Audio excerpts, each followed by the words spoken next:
Ponto de Vista. Apoio Grupo Mendes.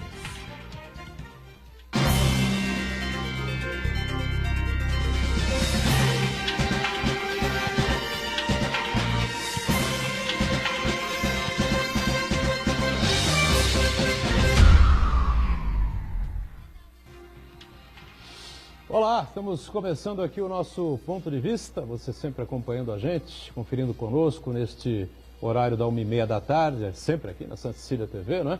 Horário habitual da discussão, do debate político, do debate dos temas que envolvem aqui, que fazem aqui o dia a dia, a pauta da cidade, educação, meio ambiente, saúde, transportes, enfim, né? Infraestrutura, da região também, claro, e os assuntos que têm interesse nacional para a gente sempre discutir aqui no dia a dia do nosso ponto de vista. A nossa reprise sempre aqui na Santa Cecília TV, você acompanha, confere a partir das 8 da noite. Não é?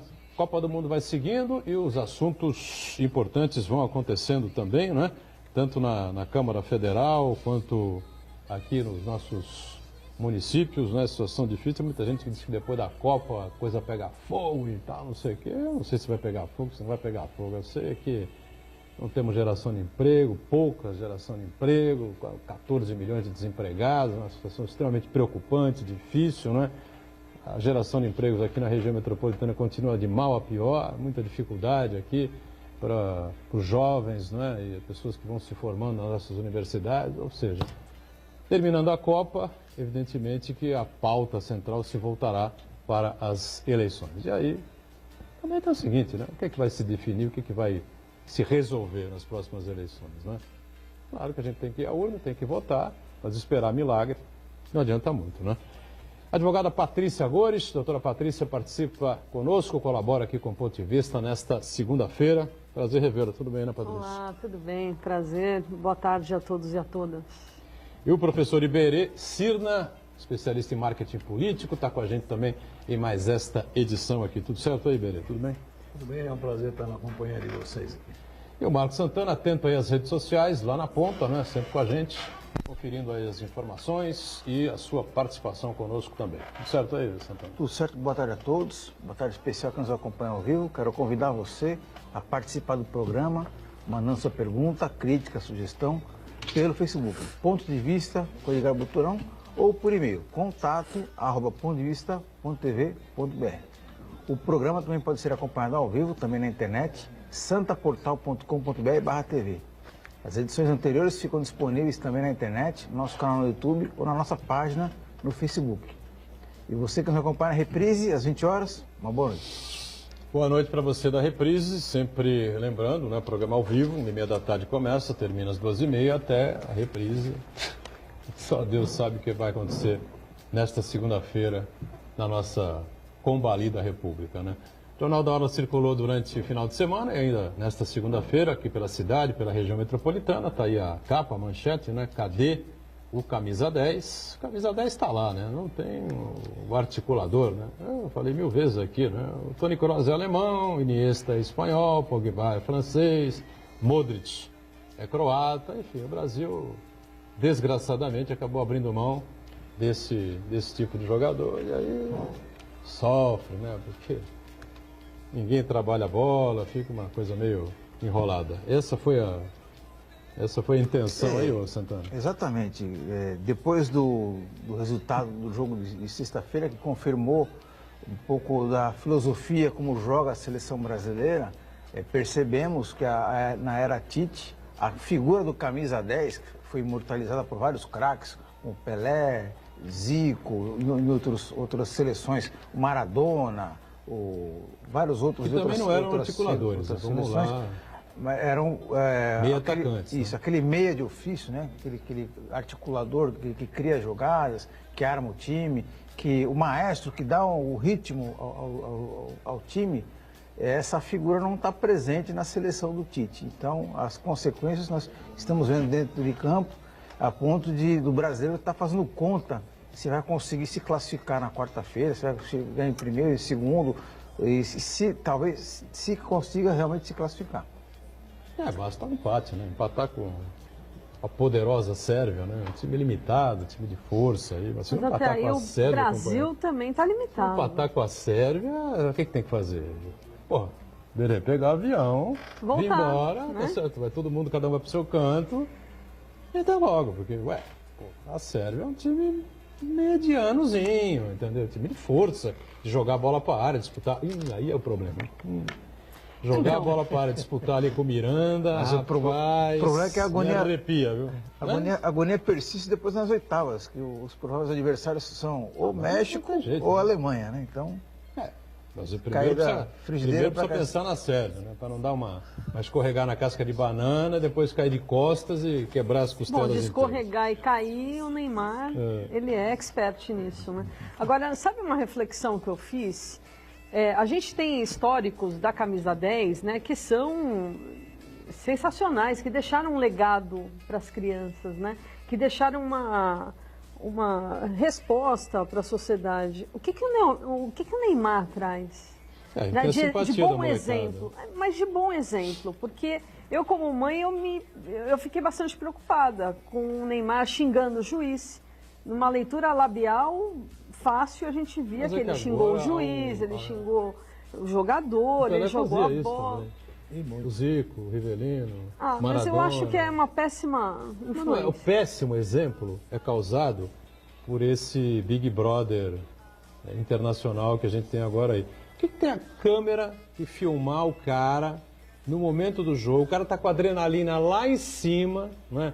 Quem nunca praticou esporte, quem nunca disputou competição, pode até achar estranho uma coisa daquelas e tal.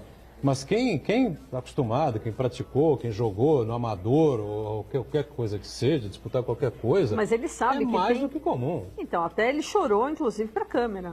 Né? Eu acho que foi bem ensaiado. Aliás, Acho que não. a Bruna Marquezine que eu diga, né? Não, eu tá discordo, tá acho que tendo não. algumas aulas aí. O Neymar é um cara está tentando jogar e não consegue, né?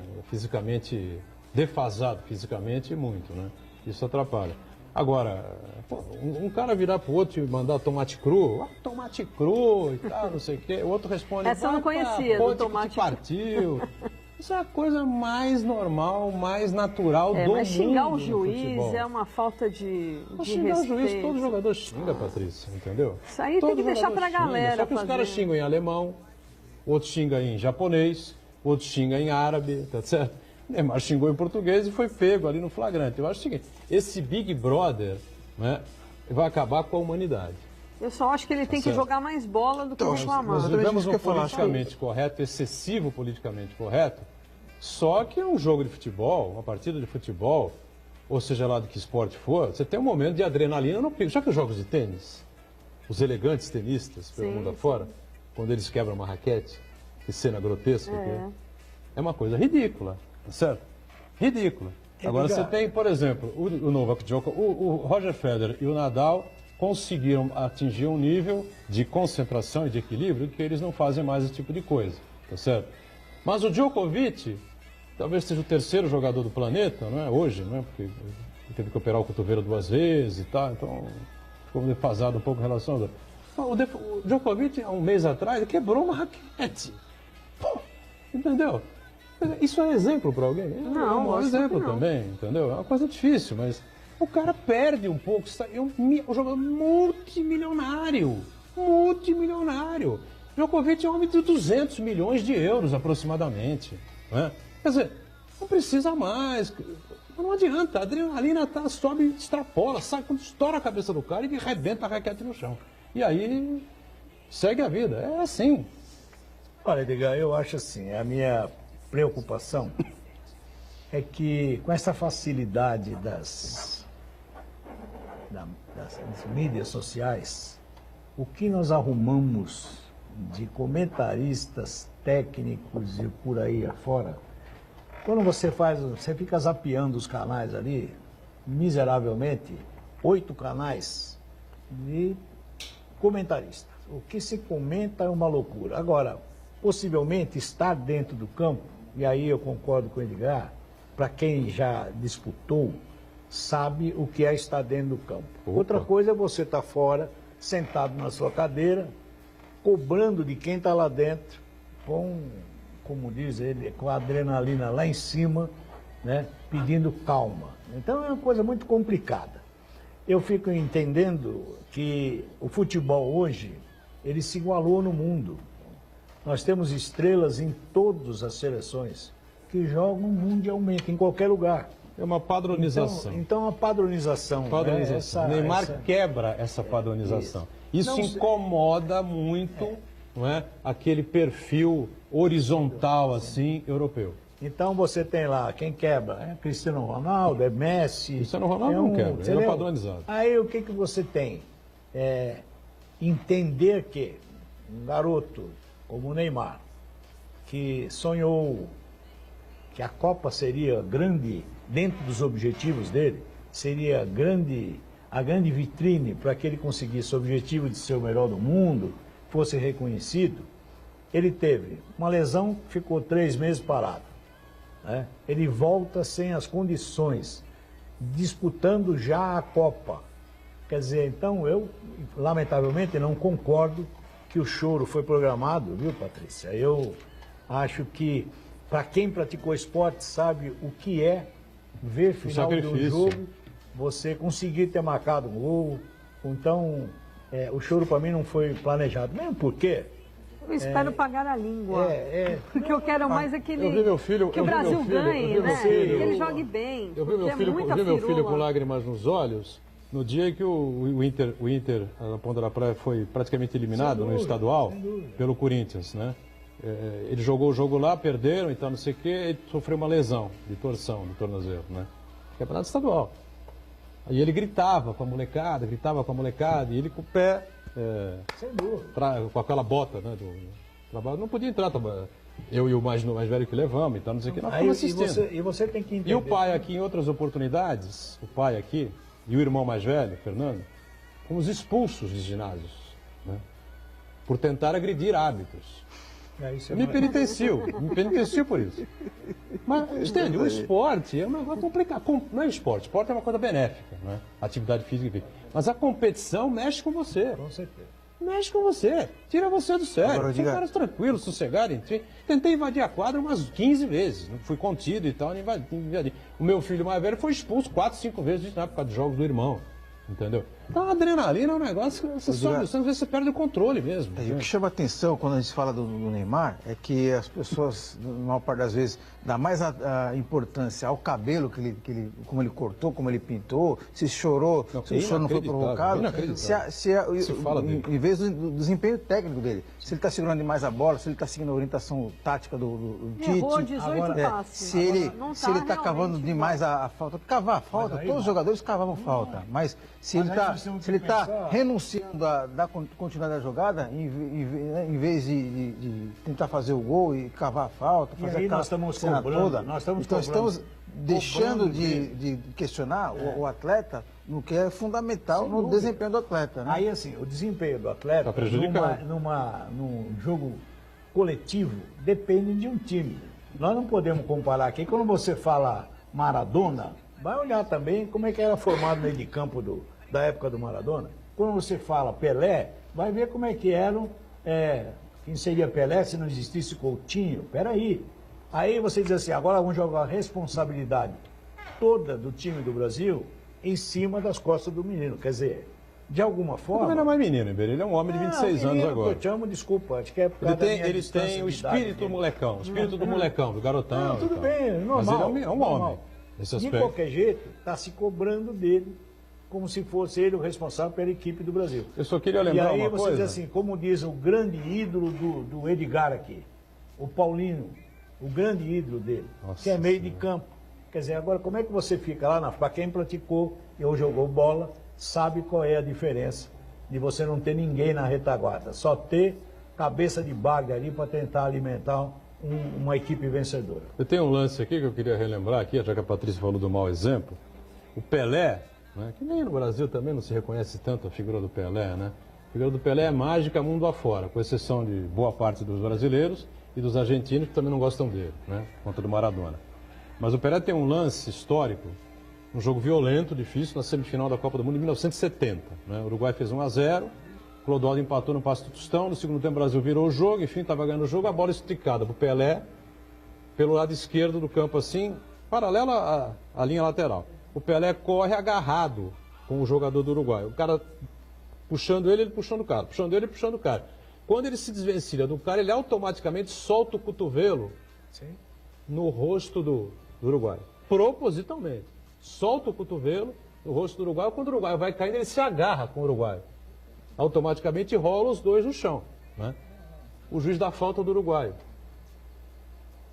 Porque ele estava na frente, né? O braço Se tivesse VAR, Pelé se teria se tivesse esse Big Brother pavoroso que nós temos hoje aqui, o Pelé seria... Mas você, na câmera, né, quando para a câmera, dá para perceber que ele realmente... Como seria a análise solta o desses braço, 24, 25 analistas e Todos loucos, comentaristas? né? Todos loucos. Gente, Todos loucos. A sorte do Pelé também que não tinha esses programas de televisão, não tinha TV a cabo e tal. Senão seria questionado, contestado, pelo amor de tinha Deus. redes sociais. Agora nós estamos no... absurdo de comentário aí. Só pra gente, eu tinha colocado aqui um item aqui rapidamente, né? A Copa do Mundo está sendo realizada e todo mundo acompanhou o que aconteceu aqui, né? Há 4 anos, né? Várias cidades aí meio que tentaram se programar, né? Cidades importantes, capitais, enfim. Por aqui nós tivemos Santos e Guarujá sediando 2 seleções, né? Costa Rica que ficou aqui. Isso. Né? 2, Costa Rica e México. Costa Rica e México aqui, né? E aí no Guarujá a seleção da Sérvia. Bósnia, né? Bom, a situação do estádio lá de Guarujá é caótica, né? Caótica. O estádio serve hoje talvez para pasto lá de vaca, de boi, né? De cavalo, qualquer coisa, menos que, né? Os próprios esportivos, né? Do município jogados às traças. Ou seja, para Guarujá, que era uma cidade que precisava construir uma infraestrutura, tinha que investir, fez um investimento lá, resultado caótico. Para Santos não mudou nada, não alterou nada, porque Santos não tem uma estrutura pronta. Tinha o centro de treinamento do Santos, né? A Vila Belmiro com um gramado maravilhoso. Qualquer seleção do mundo poderia ter ficado no CT do Santos, ou um dos nossos hotéis aqui próximo à Orla da Praia. Foi o que aconteceu com as 2 seleções. Uma ficou no Parque Balneário, outra ficou no Miramar, né? No Mendes Plaza, foi isso? E treinavam em horários diferenciados, no CT, na Vila Belmiro, enfim. O que será que vai sobrar para a Rússia? Eu acho que não vai sobrar nada, hein? Acho que é o mesmo legado que sobrou aqui, né? Eu estava lendo outro dia, parece que também eles fizeram um planejamento de bondinhos para fazer a ligação entre um ponto e outro até o estádio. O bondinho também não ficou pronto. Aí eu lembrei, mas quantos itens não ficaram prontos ainda, né? Que ainda não estão prontos. Por exemplo, Brasil? No Brasil, Um né? A monte questão do deles. metrô. No Brasil. E alguns transporte foram abandonados. Né? abandonado. Um VLT, parece que um VLT em Campo Grande vai virar um canteiro de jardim, alguma coisa assim. Então, assim, várias arenas abandonadas também, né? A de Brasília, por exemplo, não é usada. Já está sucateada. O próprio Maracanã, quem foi lá e viu, eu vi, já está bem judiado também. Então, é o legado, Chegou a né? ficar fechado o Maracanã um Sim. período, né? Agora reabriu. Mas também, mesmo que tenha ocorrido isso lá na Rússia, nós não vamos ficar sabendo. Por uma questão até de estrutura, de divulgação feita pela própria Rússia. Mas também não é mil maravilhas, não. Não, mas eles vão saber, né? Eles vão saber. Eles sabem. Não sei se Mas- vai vazar Não isso. vai que vazar, mas Uma hora vai Eu só vazar. acho Um que dia não vai vaza, ter. né, Iberê? Eu Um só dia acho vaza. que não vai ter a quantidade de roubo que teve aqui no Brasil. Não, isso aí não. Porque É Rússia, não sei. corrupção que teve. Rússia Não, não, corrupção tem. Mas a quantidade Olha que que eles teve. gostam de uma Não. bandalheirazinha. A China gosta, né? Eu acho que a partir Mas eu acho do que momento que é um ainda ser humano, somos- gosta, ainda né? somos Infelizmente. campeões. Ainda somos campeões. É um detalhe interessante a gente saber, né? Ao final da Copa da Rússia, ao final da... Bom, mais 4 anos, vamos dar mais 4 anos, né? 4 anos não, 2 anos, vai. 2 anos. Estamos em 18, em 2020, né? Vai dar para se saber positivamente. resultado, definir né? Tem muita balanço coisa que aí lá do- também não da está Copa da funcionando. Rússia, Né? Não está funcionando. Só que não vem a público, entendeu? Eu converso todo dia com a Rússia. Todo santo dia eu falo com a Rússia. E aí? Porque meu filho está lá. E aí? Ele mesmo está dizendo, por diversas vezes, as coisas estão previstas e não estão funcionando. Mas tipo o quê, por exemplo? Tipo hotel, por exemplo. Hotel, não sei o quê, eles não metrô, da mudam onde, daqui sei pra onde. lá. entendeu? O transporte também, superlota. Pontes, túneis, essas coisas que também tem VLTs, não sei de onde aonde, que ia ser feito. Coisa que lá não funciona também. Trem, né? Trem, até o próprio Galvão Bueno ficou sem... Vocês viram o vídeo? O Galvão Bueno ele tinha uma passagem, ele e o Arnaldo César Coelho tinham passagens para a classe especial. Não, colocaram na econômica. Aí colocaram na econômica, mas a explicação dele tem uma certa lógica. Ele falou, eu faço o Jornal Nacional, o Jornal Nacional termina às 9h30 da noite. Aí você soma 6 horas, vai dar 3h30 da manhã, né? São 3h30 da manhã na Rússia. E ele estava embarcando para fazer o jogo da seleção, enfim, estava sem dormir, né? Eu dormia no trem, eu estava morto, não ia conseguir fazer o jogo e tal. Aí por isso que ele brigou com o cara, né? Agora o Galvão também, pelo amor de Deus, para mim o maior narrador da história da televisão brasileira, tecnicamente. Mas o Galvão pirocou, né? Ele enlouqueceu, estava completamente louco, xarope, entendeu? Vamos para o intervalo, voltamos daqui a pouquinho.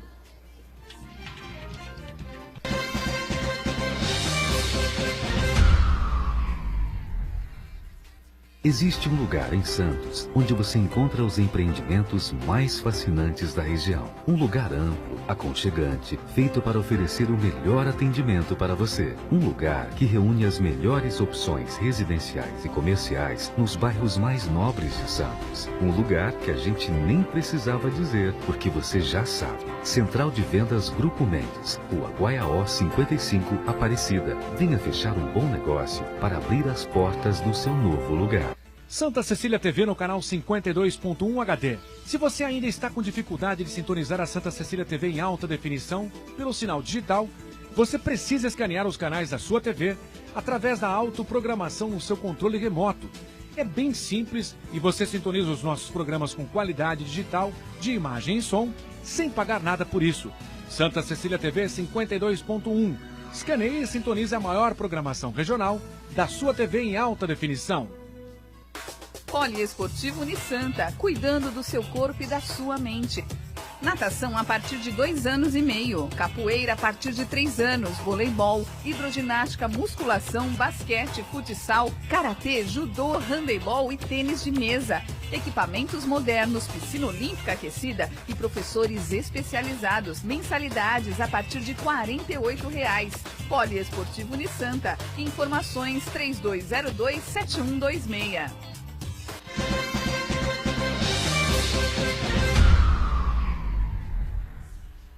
E audiência. E volta a sequência aqui do Ponto de Vista com a doutora Patrícia Gores, advogado, Iberê, Marcos Santana, e a gente olha o José Luiz da Atena, não é? É interessante essa conversa aqui, porque o da Atena, ele lidera a corrida eleitoral em São Paulo para o Senado, né? Eu sempre digo que para a presidência da República, os institutos de pesquisa ficam aí se arriscando, não é? Mas tudo bem, vão dizer, não, é retrato do momento, retrato do momento, retrato do momento. Aí a partir de agosto muda tudo, né? O quadro muda completamente, aí o retrato do momento lá para trás não significou nada, mas tudo bem. Mas para o Senado significa, para o Senado você tem 3, 4 candidatos ali colocados, enfim, né? Não tem muito o que fugir disso, como o governo do Estado também, né? Tem um quadro absolutamente definido entre o governador Márcio França, o Dória, o Scaff e o Luiz Marinho, né? Não dá para fugir muito disso. E pelo que a gente vê no Senado, você tem aí o hoje vereador Eduardo Suplicy, né, se colocando de novo, também com um percentual aí de intenção de votos muito grande. O Mário Covas Neto na faixa de 9, 10% aí, cresceu aí nos últimos meses. E o José Luiz da Atena liderando acima de 30%, né, das intenções de voto. Então fica essa dúvida aí, ele anunciou ontem no programa, não anunciou não, né, ele fez uma afirmação assim meio que dúbia, né? Pode ser meu último programa. Agora, cá entre nós, né? Será que a Bandeirantes ia entrar nessa? Montar um programa para o Datena no domingo, agora é com o Datena. O programa tem 3 horas de duração, qualquer coisa assim, né? Não sei exatamente. Fala sobre um monte de coisa, né? Um monte de temas e tal, né? Um monte de assuntos, e músicos e tal, programa de calouros e tal, com auditórios, a coisa toda. Calouros não, mas programa de auditório. E aí, 3 meses depois, 2 meses depois, o cara sai do programa. 2 meses? 2 meses. 2 meses depois o cara abandona o programa e vai ser candidato ao Senado. Ou à presidência da República, como ele disse que poderia sair, né? Para ajudar o Brasil. Eu não sei, seria uma loucura uma coisa dessa, entendeu? Eu espero, sinceramente, que o Datena fique onde está. Ele é um bom comunicador, excelente comunicador, é um cara que sabe segurar um programa, né?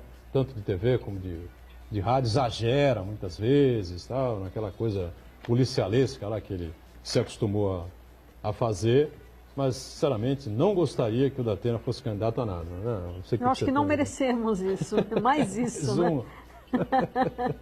Eu acho que a gente já está tão calejado que a gente não merece passar por mais essa. Né?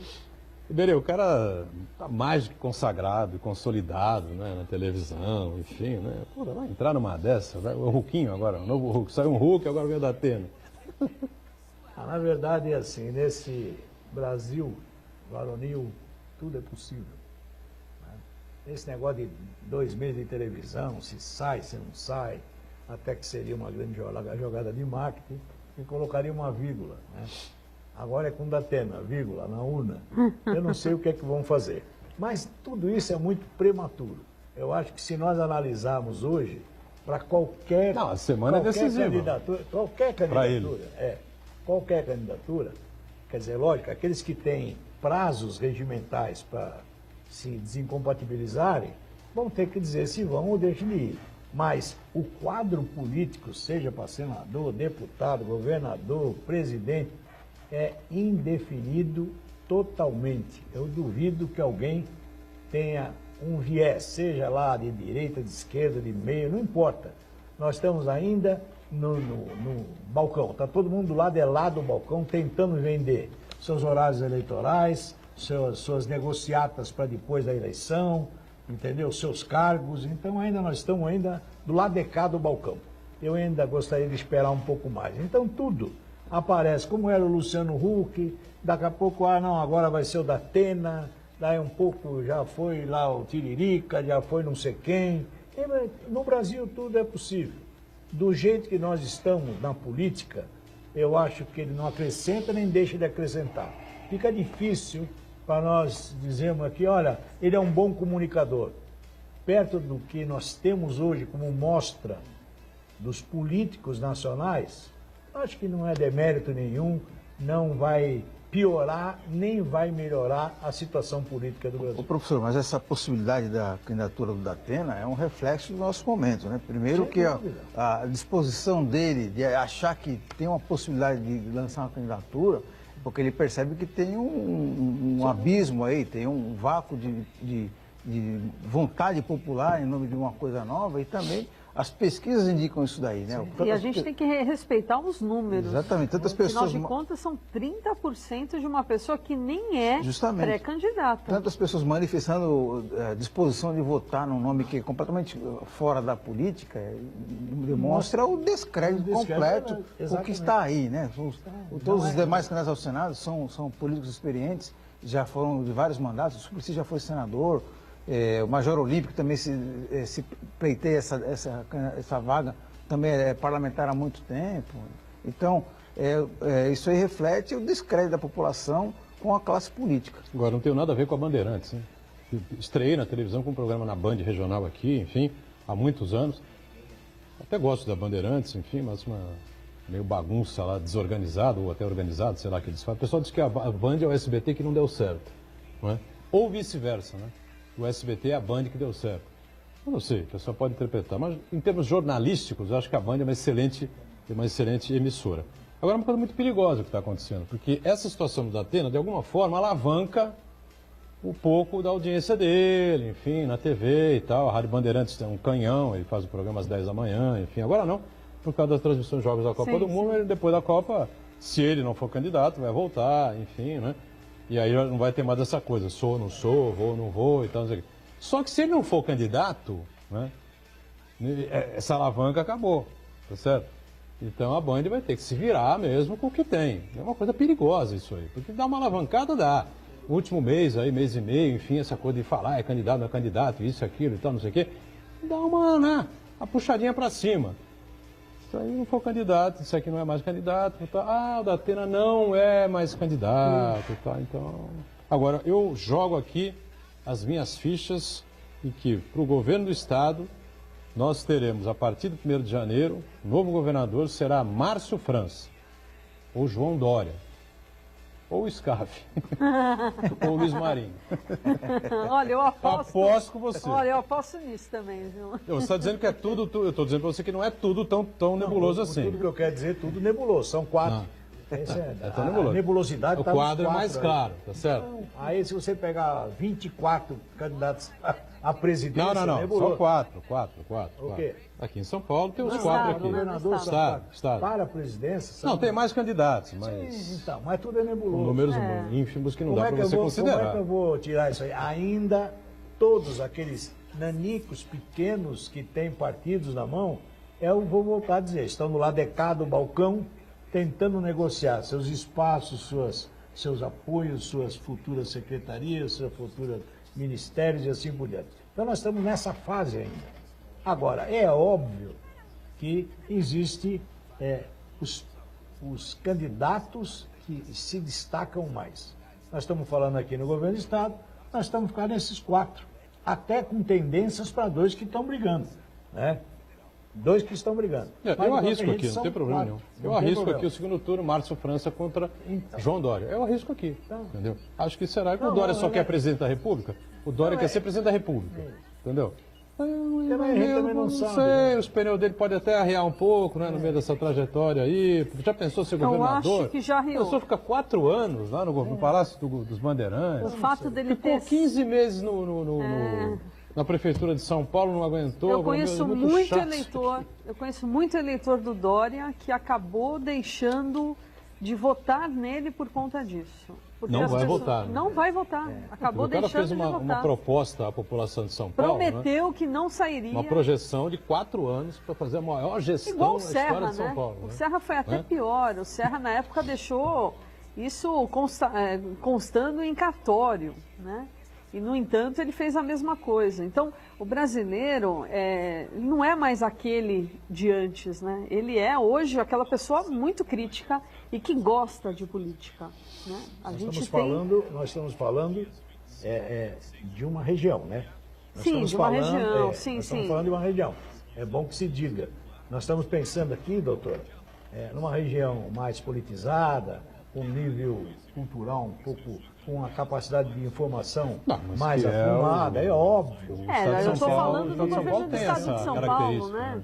Agora não podemos projetar isso para o Brasil todo. Não, falando do Dória aqui, né? Do Estado, né? Do Estado de São Paulo, as pessoas que votaram nele hoje não votariam mais justamente. A rejeição ao Dória na cidade de São Paulo beira os 70%. Né? Só tem um adendo aí na minha análise. Não se esqueçam que o partido que ele representa, ele foi eleito, ele foi escolhido pelo PSDB, está no poder do Estado há 24 anos e que toda a estrutura do Estado está hoje na mão do PSDB. Tem certeza? Se isto vai pesar ou não sei. A nível partidário é o que acontece nos 541 municípios. Muito bem. Patrícia envolvida sempre aí com esses temas importantes, interessantes, né? Especialmente a questão dos refugiados, até a Unisanta, Universidade de Santa Cecília, hoje ainda a Patrícia é professora aqui do curso de Direito, né? Isso. Último ano, não? Último ano. Último ano, 5º ano, aí do pessoal que já está às portas, né? De enfrentar o Meus exame colegas, da ordem. Quase colegas, né? Enfrentar o exame da ordem, enfim, a Unisanta abre um espaço muito grande para essa discussão, esse debate. Aí você recentemente inaugurou aqui o Observatório dos Direitos do Migrante. Observatório dos Direitos do Migrante, enfim, como é que está sendo a receptividade aí, enfim? Já fomos na semana passada no Museu do Imigrante, para justamente lançar um livro em que eu fui coautora, já com o nome do observatório. E é bastante importante quando as pessoas olham e falam, puxa, mas na cidade de Santos estava faltando isso, né? O maior porto da América Latina e do Caribe, numa situação hoje mundial de crise, onde pessoas fogem para salvar suas vidas, e a cidade de Santos não tinha ainda um referencial com relação a isso. Então, temos muito trabalho pela frente, né? Em conjunto com a Cruz Vermelha Santos e a Cruz Vermelha São Paulo, da qual eu também faço parte. E a nossa intenção é promover políticas públicas, né? Aqui na nossa pesquisa, entregar para as prefeituras possibilidade de políticas públicas. Lembrando que as pessoas que estão em situação de refúgio, elas são extremamente talentosas, né? Quantos talentos a gente não está perdendo para Portugal, para os Estados Unidos, né? Brasileiros indo embora, né? Fazendo a emigração. Quando a gente recebe esses refugiados, muitos já têm estudo, né? Já têm a sua expertise, então eu acho que é um grande ganho para o nosso país, a partir do momento em que essas pessoas vêm com uma garra, com uma força de trabalho, com uma vontade de oportunizar também, né? Então, eu vejo com muito bons olhos. E isso foi o que aconteceu na Alemanha, é o que aconteceu na Turquia. Inclusive, o presidente turco foi reeleito porque ele fez uma política planejada. O que falta no nosso país é isso, planejamento. Ele foi reeleito, por quê? Porque ele recebeu os refugiados sírios de uma tal forma que hoje os sírios, eles trabalham na Turquia e pagam impostos. Então, Hungria que fechou lá. Hungria fechou as portas. Né, e a Itália também cercou toda. E a Itália está fazendo a mesma coisa. Angela Merkel está sofrendo represálias, né, podendo inclusive sair do governo por conta disso. Então existe um movimento, mas a Turquia, muito pelo contrário, ela se deu muito bem com a vinda dos refugiados. Então eu tenho bastante esperança de que com um bom planejamento a gente consiga ter sucesso nesse sentido. É interessante você colocar isso, explicar isso, né? Porque fica a impressão para muita gente que é só o caráter humanitário, né? Não é. Veja bem, o Brasil vive uma crise enorme, né?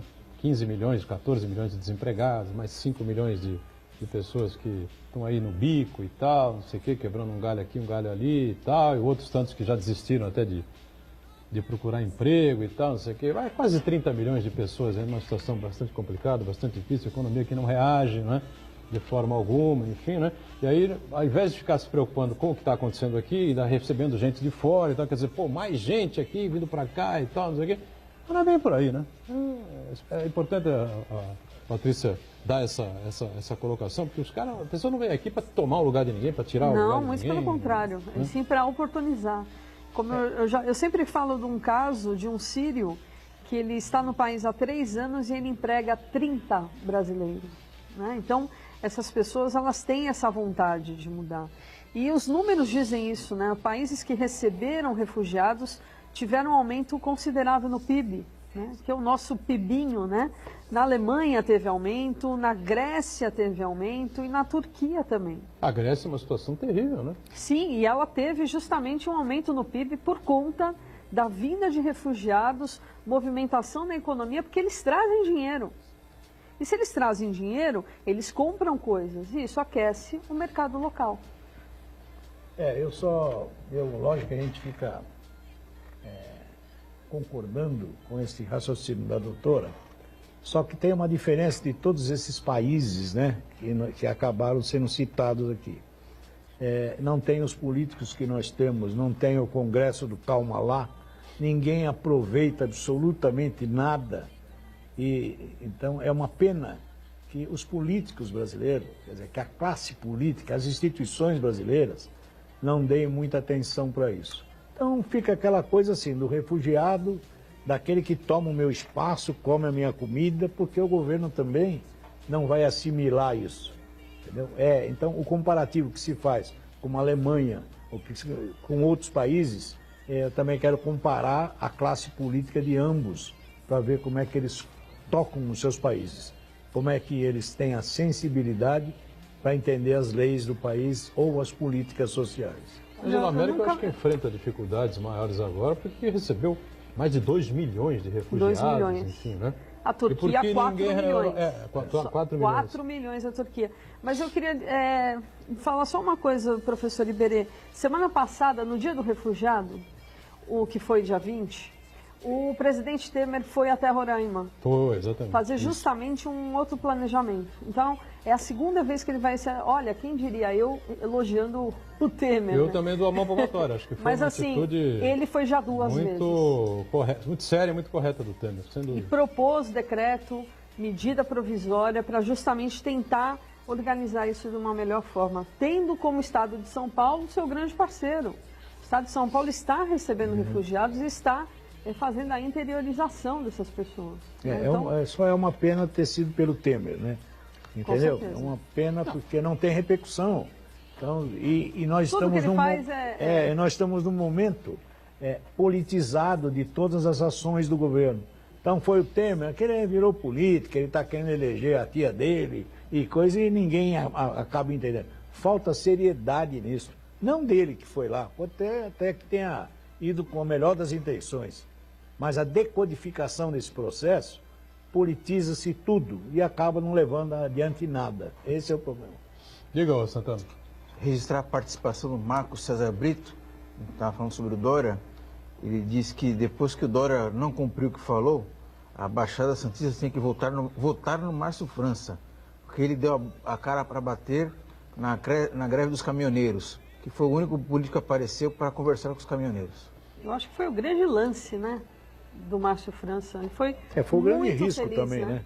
Foi o grande risco, Sim, né? Até sim. porque muitas das medidas exigidas pelos caminhoneiros estavam fora do alcance do Estado, né? E dependiam da União. Mas ele foi Entendeu? um grande mediador. Agora ele sim, como político, ele sempre, isso é característica do Márcio, é um bravateiro, né? Ele põe a cara, ele não se intimida não. Embora as medidas que foram pedidas a ele, o governo federal mandou aquele filósofo Carlos Marum para vir aqui falar no estado de São Paulo. O Marum veio aqui para atrapalhar o Márcio. Então, Pra tirar a bola. é lamentável. Então, é assim, Fala aí, qual a elogiável a opinião? elogiável a postura do político Márcio França, mas também é um risco muito grande, porque nessa disputa e nessa proposta depende 10% do Estado, 90% da União. E a União, como já mostrou que não está a fim de levantar a bola de ninguém, manda para cá para sentar com o Márcio França, o seu Carlos Marum. E não o Exército de Brancaleone de Brasília, aqueles 5, 6, que são pessoas que conhecem. Eliseu Padilha, que foi ministro dos Transportes, Moreira Franco, que é o ministro de Minas e Energia atuais. Quer dizer, isto ficou escondido. E largaram o governador, o político Márcio França, que eu concordo, foi o único que pôs a cara, isso já é característica dele, mas lamentavelmente todas as decisões não dependem do Márcio França. Não, mas e eu isso acho que pode foi ser um prejuízo para ele adiante. Bastante É lógico, interessante. De ter Interessante. feito essa mediação toda aí Agora. e ter apontado o caminho. Ó, gente, é assim que quer, tem que fazer. Vamos Agora, só se o resolver, governo tal. não adotar caminho nenhum, o tiro foi no pé. Quer dizer, esse é o grande problema. Aquela coisa que a gente fala sempre aqui, né? Você, para votar, faça a comparação, né?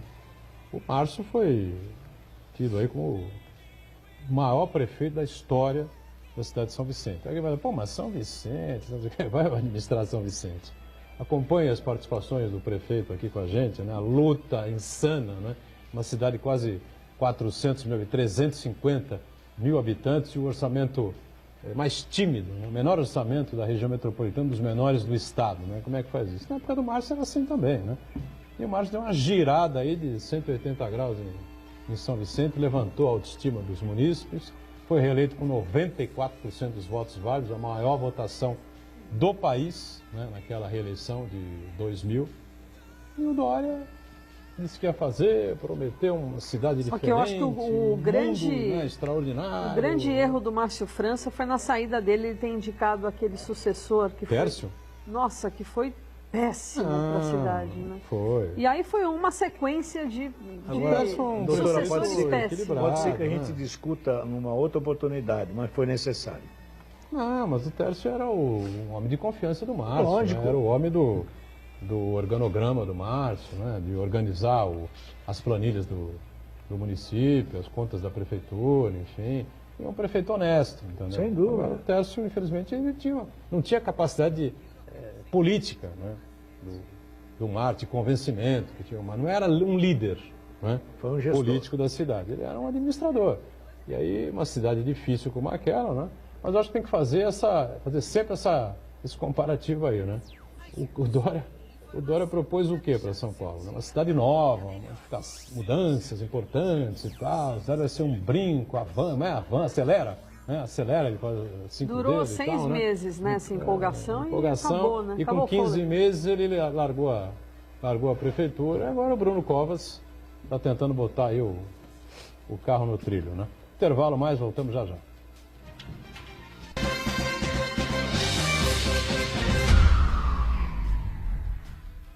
Existe um lugar em Santos onde você encontra os empreendimentos mais fascinantes da região. Um lugar amplo, aconchegante, feito para oferecer o melhor atendimento para você. Um lugar que reúne as melhores opções residenciais e comerciais nos bairros mais nobres de Santos. Um lugar que a gente nem precisava dizer, porque você já sabe. Central de Vendas Grupo Mendes, Rua Guaiaó 55, Aparecida. Venha fechar um bom negócio para abrir as portas do seu novo lugar. A sua música.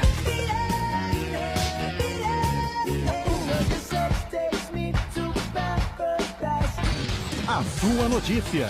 107,7 Notícias. O seu locutor. A sua promoção. Ligue agora 3234-1077. Participe você também e ganhe muitos prêmios. O seu cantor. A sua rádio. 107,7 Santa Cecília FM. O livro das arquibancadas, a Presidência 2002 de Marcelo Teixeira, está à venda na Unisanta com preço promocional de lançamento. A obra indispensável para os amantes do futebol e do Santos Futebol Clube pode ser adquirida no Centro de Atendimento Integrado, na Rua Oswaldo Cruz, número 300, das 8 da manhã às 8 da noite, de segunda a sexta, e aos sábados, das 9 às 11 da manhã. Se você quiser, pode pedir pelo e-mail tesouraria@unisanta.br e receba por Sedex, ou nas livrarias Nobel, Martins Fontes e Realejo em Santos. Das arquibancadas, a Presidência 2002 de Marcelo Teixeira. Adquira o seu agora mesmo.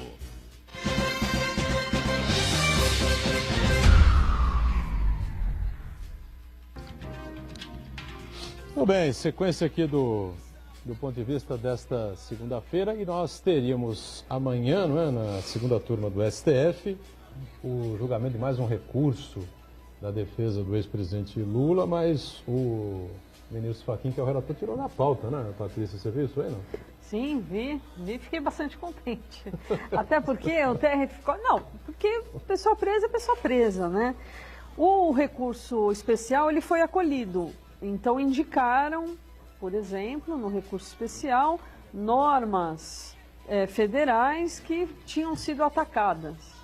Então, a relatora do TRF4 não vislumbrou no recurso extraordinário que vai para o STF normas, ataque direto à Constituição Federal.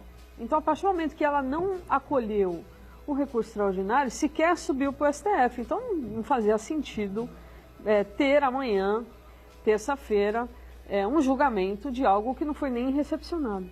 Né? Então, cai por terra mais uma expectativa do ex-presidente da República deixar o presidenciável a cela da gélida. A cela, né?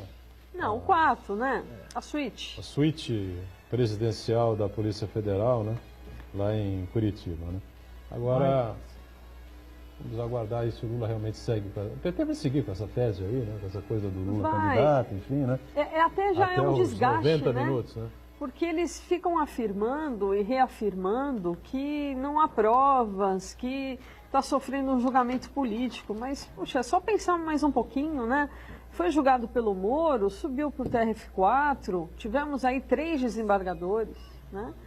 Também passou pelas mãos dos ministros do STJ, dos ministros do STF. Não é possível. Será que está todo mundo contra o Lula? Né? Será que todo mundo ignorou as provas? Né? Meu Deus, que homem mais injustiçado na história desse planeta. Ficaríamos um programa inteiro aqui para falar dessa controvérsia. Mas tem provas, são 11 provas. É muito estranho. São 11 provas. Uma segunda turma, né, no TRF4, um juiz relator, analisar um processo de 50 mil páginas em 3 dias. Mas ele já tinha analisado antes. Não, muito estranho. Não. Ele já tinha analisado o processo. O que ele analisou foi uma petição de 15 páginas. Mas eu parto do princípio de que você não pode querer que uma pessoa apenas que você não quer para um cidadão comum. Então, Mas a partir eu do não tô momento que falando- um juiz, eu não tô ele dando aval pra arbitrariamente, ele injustiça, persegue um Marco. cidadão, o delegado da esquina, ele se sente Sabe no qual é o direito problema do de perseguir PT? o cidadão comum. Sabe qual é o problema do PT? O PT pede urgência na decisão. O TRF4 faz a urgência. Patrícia, 50 mil E páginas aí- em 3 dias? Não, 3 dias foram 15 páginas do recurso. As 50 mil O páginas já PT tinham... pediu urgência no TRF4? Sim, para ele poder se candidatar. Agora, Patrícia, E aí ele me correu responde, então, eles por quê? correram com o julgamento. Aí eles tiveram 3 dias para analisar o recurso de 15 páginas. Então, 3 dias e 15 páginas. Razoável. Professor Elias Jacó esteve aqui 2 semanas atrás e ele reconheceu que aquela velocidade do processo do presidente Lula Mas é que antes foi dele ser pedido. condenado, antes dele ser condenado, não se está se verificando agora no julgamento dos recursos que ele... Concordo, mas isso eu concordei. Então, mas Aqui por que deputada- naquele momento ocorreu numa velocidade espantosa e agora os desembargadores estão A pedido sentados do no PT. processo? A Posso só pedido dar do um PT. pitaco aqui, doutora? É o seguinte, essa discussão, ela não é de agora,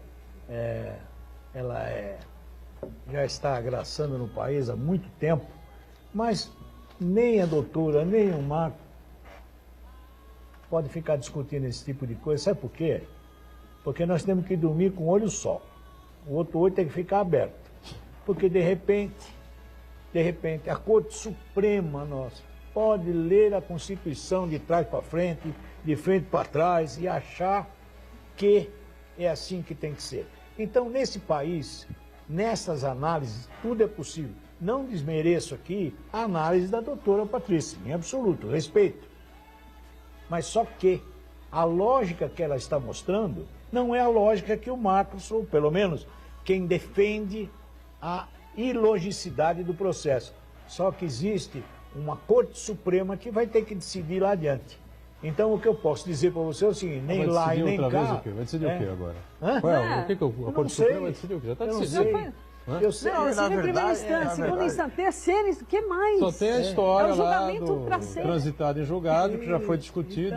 É que eles não se se a gente parar conformam, pra que analisar- acharam 11 provas. Eles não se Na conformam. verdade, Aí eles se ficam... você parar para analisar, a própria postura do PT, da defesa do presidente Lula, é incongruente, porque se eles dizem que o processo inteiro está viciado, eles continuam participando do processo, continuam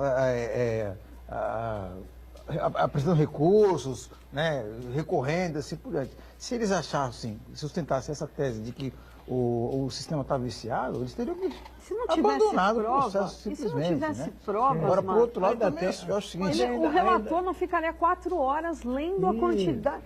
Então, assim, quem assistiu. Você tem a o confissão relator- do Léo Pinheiro, né, da OAS. né, Não, que e quem realmente assistiu o apartamento era relator pro Lula por lendo o conta processo, foram 4 das horas benesses de que provas. Agora dizer que não tem a empresa provas recebeu, enfim. é né? chamar todo mundo, Mas, a gente, população inteira de idiota, né? Então, mas aí também não se preocupa não. Se tiverem que chamar, eles vão chamar. Ah, sim. Você entendeu? Eles não Verdade. estão muito preocupados É verdade. se a população toda vai ser idiota. Eles vão botar os 11 lá. Patrícia, vários juristas Peraí. que não compactuam da sua opinião, eles também... Mas direito é assim, né? Sim, então, Direito é assim, então não dá é para assim, chamar não os é outros de idiota matemática. também. Então, agora, se matemática. tiver que ser idiota, vai ser idiota. Aí um ministro quer, o outro não quer, eles vão fazer reunião secreta, não tem holofote. Eles durmam com o olho só. Não fica aqui. Pela lógica do direito, como a doutora Patrícia coloca, foram que tem. unânimes, né, Pela Marcos? lógica dos juristas que não concordam, também tem. Sabe quem vai decidir?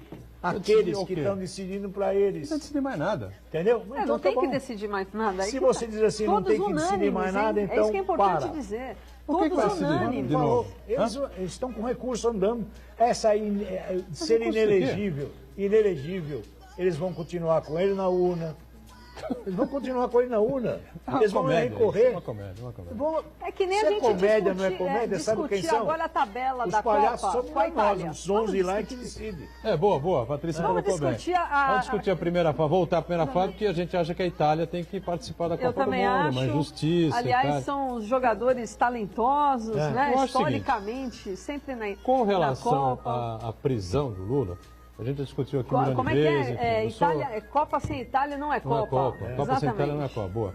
Aí é o seguinte, com relação à prisão do Lula, eu também concordei com a tese que foi derrotada no STF, né, por 6-5. Eu acho que se a Constituição fala do transitado em julgado lá e tal, depois da última instância, enfim, você não pode prender o cara em segunda instância, tá certo? Agora, eu acho que as pessoas, nesse tipo de caso, têm que ser presas em segunda instância. Mas para isso, eu acho que precisa ter uma alteração constitucional na carta, tá certo? Acho que a carta deveria ser revista a cada 5 anos. O mundo muda muito depressa. As coisas estão se modificando a todo momento. O que o nosso âncora, Edgar Boturão, está colocando é o que eu estou defendendo até agora. Durma com olho só. Então pode, porque não pode, por entra no estado de julgado, ora veja, é constitucional, mas não é constitucional. Já foi, esse caso aí não volta mais. Espere. Não tem como. Nós vamos estar aqui, se Deus quiser, para discutir. Entendeu? Não se iluda de que a coisa está sacramentada. Ainda muita água vai passar. E eu vou cobrar isso de vocês. E me cobrem, por favor, se tiver tudo liquidado. Não está. E não teremos isso liquidado. Eu acho que o ex-presidente Lula não deveria estar preso. Esta é a visão que eu tenho. Agora o STF acha que sim, mudaram lá. Ele achou lá atrás. Deveria estar preso porque a gente tem tratado... tem essa questão do tratado que você traz aí. Primeiro que a gente tem a questão do STF, que é o órgão que faz a interpretação da norma constitucional. Isso. Ok, eles fizeram a interpretação. Interpretação feita. Brasil assinou o tratado internacional, interamericano, que considera a prisão possível em segunda instância. Então, está em consonância com o que a gente tem hoje em direitos humanos, olha só, em direitos humanos, na Corte Interamericana. Então o STF está certo, na tua visão? Sim, porque ele fez justamente uma interpretação agora, Patrícia, em consonância que prevalece, com o Tratado Internacional. O Tratado Internacional ou a Constituição? O tratado, boa pergunta. Eles têm a mesma força, tá? Porque foi antes da emenda constitucional 45. Eles têm a mesma força. Então, por conta dessa interpretação, o STF está correto. Tem que prender sim, porque não prender em segunda instância é sinal... primeiro que é uma falha enorme se não prender em segunda instância, porque a gente vê hoje a quantidade de recurso que o PT já entrou. E não essa pessoa, mas tantas outras fora da cadeia. Patrícia, não cumprindo pena. Acho que você, quando analisa esse tipo de situação, você centra muito no caso do Lula, do PT. Mas é o que a gente está discutindo, veja só, mas eu acho que quando a gente trata um assunto desse tema, a gente tem que definir, analisar essa questão de uma mais maneira para o Lula, para o cidadão comum. Então vamos lá, o cidadão comum não tem dinheiro para pagar tantos recursos. Imagina. Isso é fato. E não tem advogado gratuito da defensoria que entre com tantos recursos. Cidadão que ele vai falar, amiguinho, volta para a cadeia e fica quietinho. Então, se é para falar de cidadão comum, é isso que ocorre. Então, não existe... Então você disse que ele vai ser preso injustamente porque ele não tem recurso. De forma alguma, o recurso é meramente protelatório. Todas as provas, elas são analisadas exaustivamente na primeira e segunda instância. Terceira instância, você vai atacar a lei federal ou a própria Constituição. Só, você não vai analisar a prova. Então, para que então... Boa! Você chegou nessa mesma ideia? É isso, não tem porquê. Tem que prender e pronto. Mas aí, Patrícia, é assim. Essa coisa então é mais para proteger o cara que é poderoso, que tem bingo, situação aí claro, a favor e tal. Mas fica um conselho já, nós estamos no final do programa, você que nos assiste, durma com o olho só. Não fica com essa história de... com aquele palitinho de dente no... tratado de não sei o quê, aguenta que você pode acordar amanhã e o Supremo lá numa sessão secreta achou que... Como acharam já um monte de coisa, desde o impeachment da Dilma, acharam um monte de coisa que ninguém achou, só eles. Então, durma com o olho só. Não fica com essa história que está... Juridicamente, eu concordo com a Patrícia. Qualquer um que entende um pouquinho vai entender que não tem o que fazer. Porém, nós estamos no Brasil com a Corte Suprema que nós temos. Quem ganha hoje? Portugal ou Irã, na sua opinião? Portugal, né? Portugal. E eu espero com três Espanha ou Marrocos? Espanha. E o meu Vasquez, onde fica, né? E você, Bê? Portugal ou Irã? Portugal, com certeza. Espanha ou Marrocos? Espanha. Acho que Portugal e Espanha. Não dá para... Passa Portugal e Espanha? Também acho que passa Portugal e Espanha, Santana? Mas difícil adivinhar o placar, né? Não é quem vai ganhar. Não. Passa Portugal e Espanha, também acho que passa Portugal e Espanha. E acho que o Portugal acaba passando em segundo. Tenho essa impressão. Porque o Irã, como tem chance de classificar, vai engrossar o jogo sobremaneira com a seleção portuguesa, né? E outro jogo, a Espanha pega Marrocos mortinho, né? Sem expectativa Mas nenhuma. em saldo de gols, será que não consegue? Saldo de gols, Espanha e Portugal estão absolutamente iguais, né? Marcaram 4, sofreram 3, tem 4 pontos, enfim, está absolutamente igual. E o Irã tem 3 pontos. Se o Irã, heroicamente, ganhar de Portugal, eu espero que não ganhe, já disse aqui, o sangue português fala mais alto, essa coisa toda. Vamos aguardar. Eu também acho que passa Portugal e Espanha e acho que quem pegar o Uruguai vai pegar uma encrenca daquelas pela frente nas oitavas, viu? Então, fechando o ponto de vista, a gente sempre juntos aqui na Santa Cecília TV, 1h30 da tarde, reprise às 8 da noite. Obrigado aqui a Patrícia, Berê e o Santana diariamente com a gente. Tá certo? Obrigado, gente. Valeu.